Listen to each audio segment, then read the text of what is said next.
नमस्कार साथियों। आज के इस वीडियो में हम विश्व बैंक के बारे में चर्चा करने वाले हैं।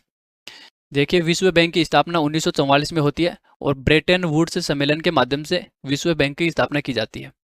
ब्रेटन वुड्स सम्मेलन 1944 में अमेरिका के न्यू हैम्पशायर के ब्रेटन वुड्स नामक स्थान पर एक सम्मेलन होता है, जिसको ब्रेटन वुड्स सम्मेलन कहा गया।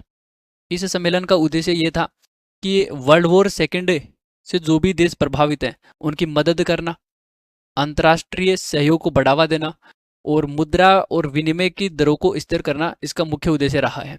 इनके लिए दो संस्थाएं बनाई गई। एक थी अंतर्राष्ट्रीय मुद्रा कोष और दूसरी संस्था का नाम था अंतर्राष्ट्रीय पुनर्निर्माण और विकास बैंक। यही आगे जाकर के वर्ल्ड बैंक कहलाया। तो वर्ल्ड बैंक का मुख्यालय आप देखेंगे तो वर्ल्ड बैंक का जो मुख्यालय है वो वाशिंगटन डीसी में है। वाशिंगटन डीसी कहाँ पर है? यूएसए यानी कि अमेरिका में है। अच्छा, वर्ल्ड बैंक के आर्टिकल ऑफ एग्रीमेंट में लिखा गया, यानी कि आईबीआरडी, आईबीआरडी का मतलब ही वर्ल्ड बैंक है।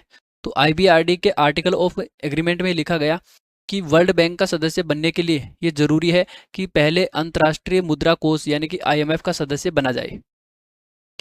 तो वर्ल्ड बैंक का सदस्य बनने के लिए आईएमएफ का सदस्य बनना जरूरी है। वर्ल्ड बैंक बहुत सारी रिपोर्ट जारी करता है, तो ये रिपोर्टें कई बार एग्जाम में पूछ ली जाती हैं सीधे सीधे। तो वर्ल्ड बैंक द्वारा मानव पूंजी सूचकांक यानी कि ह्यूमन कैपिटल इंडेक्स जारी किया जाता है। ग्लोबल इकोनॉमिक प्रोस्पेक्ट इंडेक्स जारी किया जाता है। ईज ऑफ डूइंग बिजनेस जो कि हाल ही में बंद कर दी गई है, ठीक है, ये भी पहले वर्ल्ड बैंक जारी करता था। साउथ एशिया इकोनॉमिक अपडेट ये वर्ल्ड बैंक जारी करता था।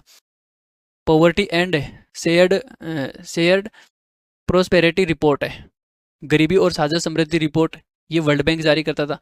वर्ल्ड डेवलपमेंट रिपोर्ट ये भी विश्व बैंक द्वारा जारी की जाती थी। तो विश्व बैंक बहुत सारी रिपोर्ट जारी करता है और ये सीधे सीधे एग्जाम में पूछी जाती है, ये आपको ध्यान में रखना है।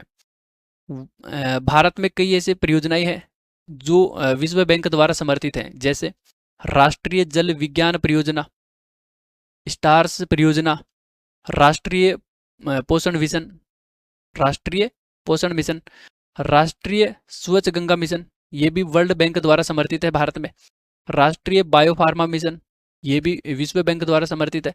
अटल भूजल योजना ये भी योजना विश्व बैंक द्वारा समर्थित है, यानी कि इसको भी विश्व बैंक से सहयोग मिलता है। तो इतनी सारी परियोजनाएं हैं जिनको विश्व बैंक द्वारा सहयोग प्राप्त होता है। तो ये सारी रिपोर्ट आपको ध्यान में रखनी है, ये सारी परियोजनाएं आपको ध्यान में रखनी है, क्योंकि यहाँ से बहुत बार एग्जाम में क्वेश्चन पूछे जाते रहे हैं। तो आज के लिए बस इतना ही है। Thank you.